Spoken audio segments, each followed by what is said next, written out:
Nos destaques do Panorama CBN de hoje, eu conto para você que, em meio a desconfianças internas, o governo Lula dispensa 40 militares que atuavam no Palácio da Alvorada.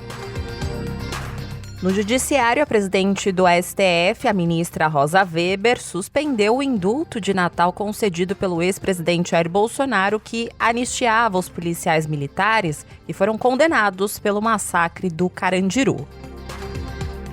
E no noticiário internacional, a ativista do meio ambiente Greta Thunberg foi presa durante um protesto na Alemanha, mas depois ela foi solta. E eu também vou explicar essa história direitinho aqui para você.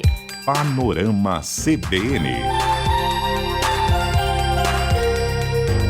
Olá para você que está ouvindo o Panorama CBN. Eu sou a Juliana Prado e vou te contar em menos de 30 minutos tudo que foi notícia nesta terça-feira, dia 17 de janeiro de 2023.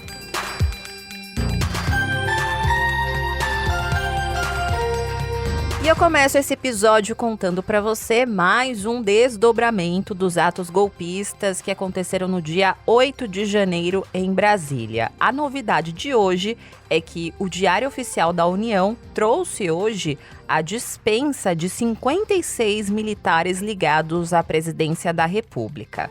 E isso aconteceu justamente depois dos casos de invasão do Palácio do Planalto e também da divulgação de danos no Palácio da Alvorada, que é a residência oficial da presidência. E por causa desses dois episódios, foi aí que o governo Lula decidiu então dispensar os militares que atuavam em algumas dessas áreas. A maior parte das dispensas ocorre em cargos da Coordenação de Administração do Palácio da Alvorada e da Coordenação Geral de Administração das Residências Oficiais, que são ligadas à Secretaria-Geral da Presidência da República. No total, foram dispensados nesse setor 45 militares que atuavam na administração do Palácio da Alvorada. Esses militares foram demitidos depois que a primeira-dama, Janja da Silva, revelou danos e problemas no Palácio da Alvorada. Isso aconteceu durante uma entrevista para a nossa comentarista aqui da CBN e da Globo News, Natuza Neri. E além aí das dispensas ligadas à administração do Alvorada, também foram dispensados outros 6 militares da Coordenação Geral de Operações de Segurança Presidencial e do Departamento de Segurança Presidencial do Gabinete de Segurança Institucional, que faz a segurança do presidente. Nesse caso, eu chamo a sua atenção porque as dispensas acontecem após a invasão do Palácio do Planalto e da reclamação até do próprio Lula, da passividade da guarda do Palácio na contenção dos terroristas bolsonaristas que invadiram o Palácio no dia 8 de janeiro. E por fim, para fechar aí essa lista, foram dispensados ainda 1 militar da coordenação de eventos da presidência e 4 que trabalhavam no escritório de representação da presidência que fica no Rio de Janeiro. Durante a programação aqui da CBN, a gente conversou com o Gil Castelo Branco, que é da ONG Contas Abertas. Ele falou sobre esse assunto e disse que o governo pode agora aproveitar as dispensas e substituir os militares por servidores civis, isso nos cargos em que for possível, aproveitando o contingente militar nas próprias Forças Armadas. No que for relativo até mesmo à segurança militar ligada ao Planalto, enfim, aí talvez seja necessária a manutenção de representantes ali das Forças Armadas, dentro do que existe, inclusive sempre existiu, né, nas estruturas antigas, de uma casa militar vinculada à presidência da República. Agora, não faz qualquer sentido dezenas de militares estarem ocupando cargos, inclusive de natureza administrativa, sem qualquer relação com as atividades nas Forças Armadas que eles deveriam estar desempenhando. Todas essas dispensas aparecem publicadas hoje na edição do Diário Oficial da União, como eu falei. Em todos esses casos citados não há uma apresentação de justificativa para dispensa, mas a ampla maioria dos dispensados é de baixa patente. Dentre todas essas dispensas, apenas 7 são de oficiais.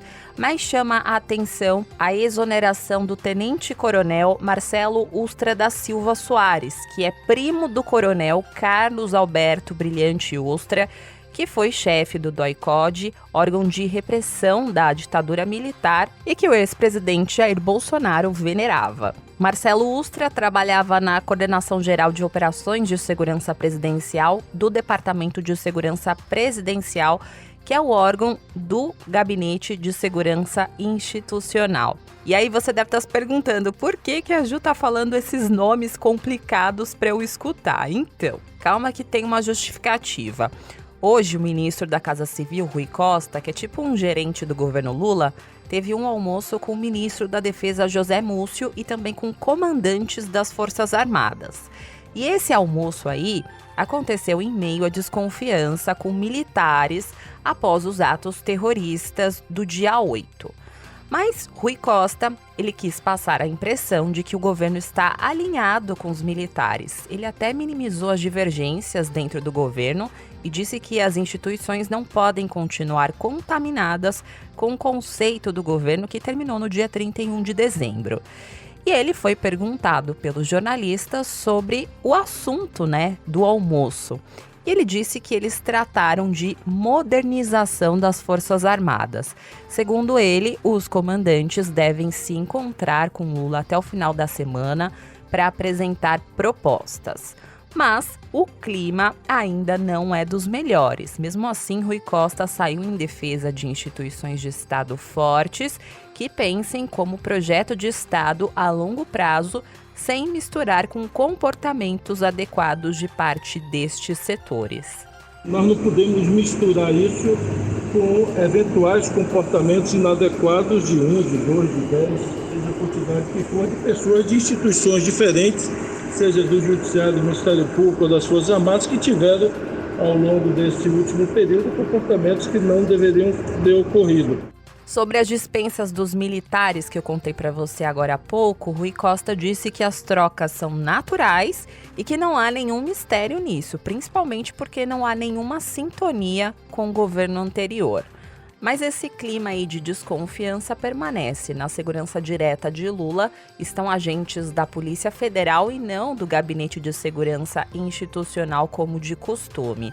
Tem até um decreto editado por Lula que foi assinado logo após a posse e determina que a Polícia Federal fique na segurança dele por 6 meses. O ministro da Casa Civil, Rui Costa, disse hoje que vai entregar uma proposta a Lula e que o presidente vai decidir se volta com o Gabinete de Segurança Institucional, que deve passar por uma repaginação com essas demissões, ou se ele mantém homens da Polícia Federal na segurança dele. Eu vou ser monotemática de novo, mas é porque todos os dias aparecem notícias sobre os atos golpistas. E sempre tem uma novidade. Dessa vez, a informação vem lá do Judiciário. Hoje, o ministro Gilmar Mendes, do Supremo Tribunal Federal, mandou soltar 85 presas do regime semiaberto da penitenciária feminina do Distrito Federal, chamada de Colmeia. Essa decisão do ministro foi dada para dar mais espaço às mulheres que foram presas nos atos golpistas do último dia 8. Essa decisão de mandar soltar essas presas que estavam em regime semiaberto atendeu pedidos da Defensoria Pública do Distrito Federal e da Defensoria Pública da União, porque o objetivo dessa medida é abrir um espaço da penitenciária, porque após a chegada do grupo de mulheres ligadas aos episódios terroristas, a população carcerária aumentou 90% e está com uma superlotação. As detentas que foram liberadas hoje vão ser monitoradas por tornozeleira eletrônica. Na decisão, o ministro Gilmar Mendes reconheceu a situação excepcional que causou essa superlotação nos presídios do Distrito Federal. Mas ainda tem muita gente que precisa ser presa. Segundo a última atualização da Secretaria de Administração Penitenciária do DF, o sistema penitenciário conta agora com 1.382 detidos ligados a esses atos antidemocráticos. São 894 homens e 488 mulheres. Porém, entretanto, todavia, pessoas ligadas aos episódios golpistas podem ser presas a qualquer momento.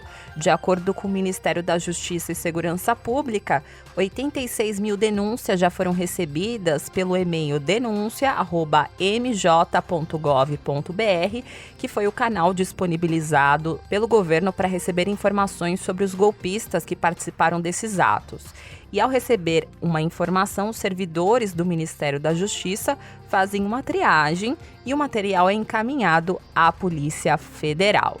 E falando em prisões, hoje uma mulher de 48 anos se entregou à Polícia Federal no Rio de Janeiro após ficar foragida da operação contra suspeitos de participar, organizar e financiar os atos antidemocráticos em Brasília. Elisângela Braga compareceu à delegacia acompanhada da defesa e, segundo as investigações, ela é de Itaperuna, no norte fluminense, e recebeu doações que foram repassadas a pessoas que estavam acampadas na capital federal. Mas a Polícia Federal informou que há provas de que ela e outros 2 envolvidos do pedido de prisão de ontem financiaram transporte e a hospedagem de bolsonaristas.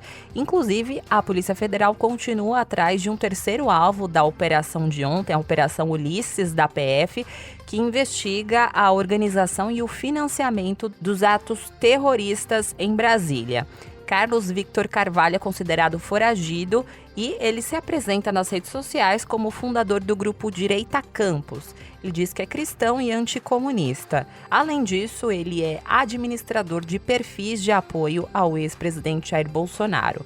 As investigações da Polícia Federal apontaram Carlos como um dos financiadores de ônibus que levaram bolsonaristas do estado do Rio até Brasília para os atos que culminaram na invasão e na destruição dos prédios dos 3 poderes. Carlos esteve em Brasília e fez postagens diretamente da capital federal. Agora eu vou levar você lá para Davos, na Suíça, porque está rolando o Fórum Econômico Mundial. E simplificando aqui para você, esse é um evento em que investidores do mundo todo estão de olho e várias autoridades participam de painéis para vender o seu peixe.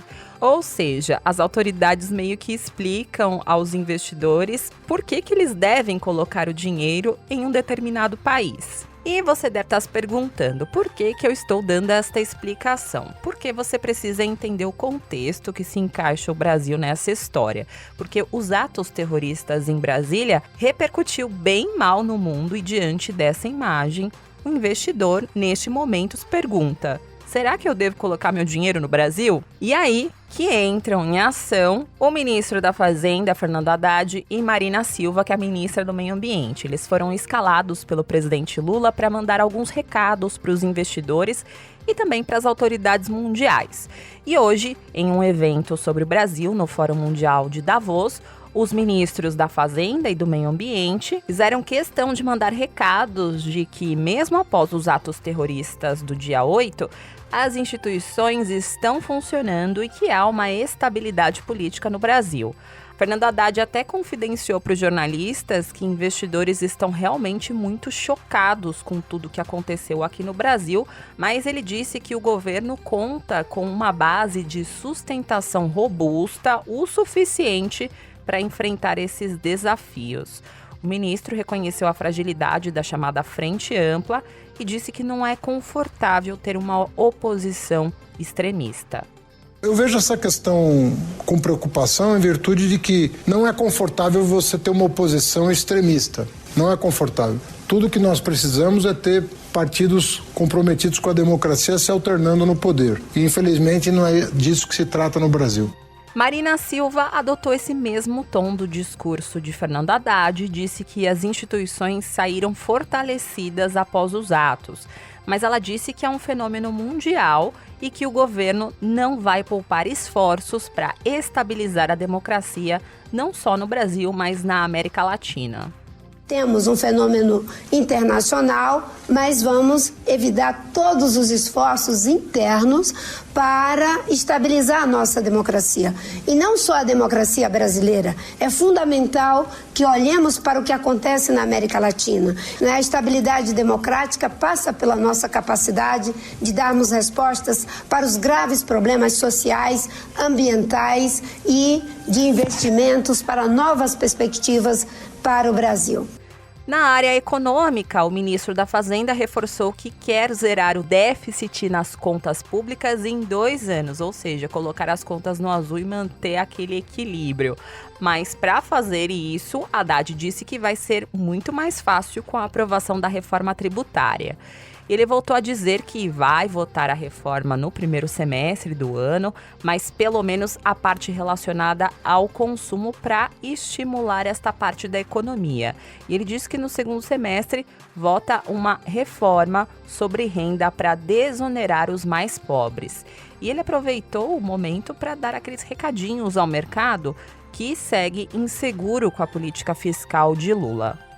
Se nós conseguirmos isso em 2 anos, a gente consegue zerar o déficit. E isso vai ser tão mais fácil se nós aprovarmos a reforma tributária que tramita no Congresso Nacional com o apoio do governo Lula. Eu acho que o chamado mercado já entendeu o que significa o governo Lula.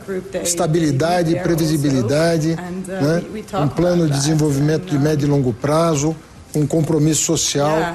Eu penso que a autoridade do presidente, a sua reputação construída ao longo dos seus 2 governos, dá a ele condições de fazer o país prosperar.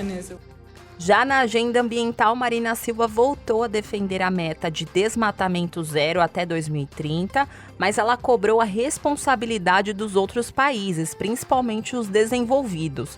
Marina disse que os 100 bilhões de dólares que foram prometidos no Acordo de Paris para ajudar os países em desenvolvimento no combate às mudanças climáticas não chegaram ainda. E disse que mesmo que o Brasil faça a sua parte e zere o desmatamento, o mundo tem que fazer a sua parte. Outra coisa que a ministra do Meio Ambiente, Marina Silva, disse hoje durante o Fórum Econômico Mundial foi que a fundação do ator Leonardo DiCaprio está fazendo um esforço para arrecadar 100 milhões de dólares para o Fundo Amazônia, que é voltado ao financiamento de ações para a preservação da floresta. Marina também disse que se reuniu com o presidente do Banco Interamericano de Desenvolvimento, o BID. O presidente do BID é o brasileiro Ilan Goldfein e ele mostrou a disposição para contribuir com esse fundo, que foi agora reativado após a posse do presidente Lula. Voltando ao Brasil, o ministro de Minas e Energia, Alexandre Silveira, se reuniu hoje com representantes de entidades do setor elétrico para discutir o uso de drones e a instalação de câmeras de segurança em torres de transmissão de energia elétrica. Essa reunião com membros das empresas do setor elétrico, da ANEEL e do Operador Nacional do Sistema Elétrico aconteceu um dia após um encontro com o ministro da Justiça e o diretor-geral da Polícia Federal, porque medidas para reforçar a segurança das torres vêm sendo discutidas após 4 torres serem derrubadas e 12 danificadas. Os casos aconteceram nos estados de São Paulo, Paraná e Rondônia e começaram a ser registrados a partir do dia 8 de janeiro. Vândalos usaram tratores para derrubar torres de energia e cabos de aço e também parafusos foram retirados. Apesar disso, segundo o ministro, o fornecimento de energia não foi comprometido nas regiões onde ficam as torres depredadas e o ministro Alexandre Silveira ainda disse que a Polícia Federal está com inquéritos em andamento para identificar e punir os vândalos. O ministro explicou ainda que, além do uso de drones e câmeras, é estudada a possibilidade de inspeções especiais nas linhas, principalmente nas travessias de rodovias e de ferrovias, e um reforço no patrulhamento por parte das forças policiais nas proximidades dessas torres de energia. Hoje nós vivemos um momento, no século XXI, de muitos instrumentos que são possíveis e nós vamos aproveitar essa oportunidade para poder instalá-los na questão da inteligência das próprias empresas para vigilância desse sistema, na questão de câmeras nas torres, na questão de uso de drones, serão questões muito efetivas e muito modernas para que a gente possa ter o sistema completamente preservado a bem do desenvolvimento nacional. No Judiciário, a ministra Rosa Weber, presidente do Supremo Tribunal Federal, suspendeu em caráter provisório o indulto de Natal concedido pelo ex-presidente Jair Bolsonaro. Esse indulto de Natal anistiava os policiais militares que foram condenados pelo massacre do Carandiru. Relembrando você esse caso, esse decreto do indulto foi assinado por Bolsonaro no dia 22 de dezembro, pouco antes do fim do mandato dele. E esse texto do decreto perdoa, entre outros pontos, a condenação de agentes públicos de segurança que tenham sido condenados por ato praticado há 30 anos. E com um detalhe, atos que hoje são considerados hediondos, mas que na época não eram. E policiais do Carandiru se encaixam exatamente nessa descrição. Na decisão de hoje, a presidente do Supremo Tribunal Federal lembrou que a Comissão Interamericana de Direitos Humanos da Organização dos Estados Americanos já recomendou que o Brasil fizesse uma investigação completa, imparcial e efetiva sobre o massacre do Carandiru. Isso porque o país teria violado direitos humanos e se omitido de punir os responsáveis. Para Rosa Weber, o indulto de Natal pode, em princípio, configurar transgressão às recomendações da comissão e causar um prejuízo ao nosso país de forma irreparável. No Rio de Janeiro, a Justiça manteve hoje a prisão do médico anestesista Andrés Eduardo Carilho, que foi detido ontem sob acusação de estuprar pacientes e armazenar materiais de pornografia infantil. Eu contei esse caso aqui ontem para você no Panorama, então não vou repetir aqui muita coisa, até porque esse caso é horrível. Hoje, durante a audiência de custódia, a juíza do caso ordenou que a Secretaria de Administração Penitenciária coloque o médico num local que possa garantir a integridade física dele, conforme foi pedido pela defesa do médico por causa da gravidade das acusações e da repercussão do caso. A juíza ainda pediu que o consulado da Colômbia seja notificado desta prisão. No mercado financeiro, a Bolsa de Valores de São Paulo encerrou o dia de hoje em alta de 2,12% aos 111.526 pontos. No mercado de câmbio, o dólar comercial fechou o dia com uma baixa de 0,84%, cotado a R$ 5,106. Já o euro encerrou o dia com uma baixa de 1,09% aos R$ 5,510. No noticiário internacional, você lembra da ativista de meio ambiente Greta Thunberg? Se você não lembra, provavelmente você deve se recordar que o presidente Jair Bolsonaro chamou alguém de pirralha, né? Então, foi Greta Thunberg. Hoje, ela foi presa na Alemanha durante os protestos contra a demolição de uma vila. O ato era realizado em uma mina de carvão a céu aberto e ela se sentou com um grupo de manifestantes perto da borda da mina. Outras pessoas também foram presas junto com a Greta. E o motivo desta prisão foi o seguinte: a polícia informou que o grupo foi levado para um processo de verificação de identidade. Na imagem da prisão é até possível ver a Greta sendo carregada pelos policiais. Mas depois aí da verificação da documentação, a ativista foi liberada. Ainda na Europa, eu tenho outras informações. Mais de 9 mil civis morreram na Ucrânia desde o início da guerra no país, que completou hoje 326 dias. 453 crianças estão entre as vítimas. Esses dados que eu contei para você fazem parte de um balanço apresentado pelo governo da Ucrânia durante o Fórum Econômico Mundial em Davos, na Suíça. E por fim, tem uma ótima notícia. O ator Jeremy Renner, o Gavião Arqueiro da Marvel, recebeu hoje alta hospitalar após sofrer um grave acidente. No começo desse ano, ele foi esmagado por uma máquina depois de ajudar uma família a desatolar um carro na neve. e aí ele precisou passar por 2 cirurgias. Ele ficou em estado grave, mas hoje o astro postou uma foto com a família em casa.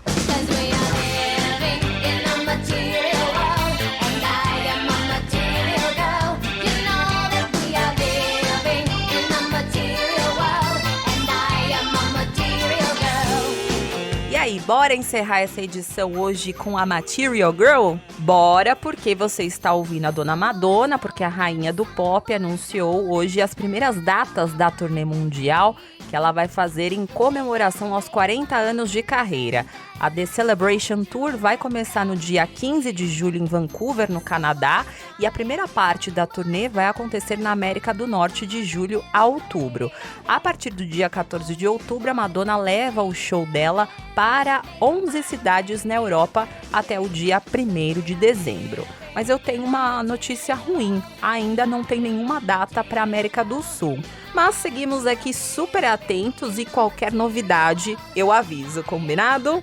E ao som de Material Girl que eu vou indo nessa. Muito obrigada pela companhia de hoje, o roteiro desta edição foi escrito por mim e a montagem e a sonorização são do Anderson Wendel, o Tico. E você pode me encontrar lá nas redes sociais, no @Juliana_Deprado no Twitter e no Insta é só procurar por @JulianaDeprado. E não se esqueça que a partir das 7 horas da manhã tem a edição da manhã do Panorama CBN, combinado? Beijos pra você e até mais!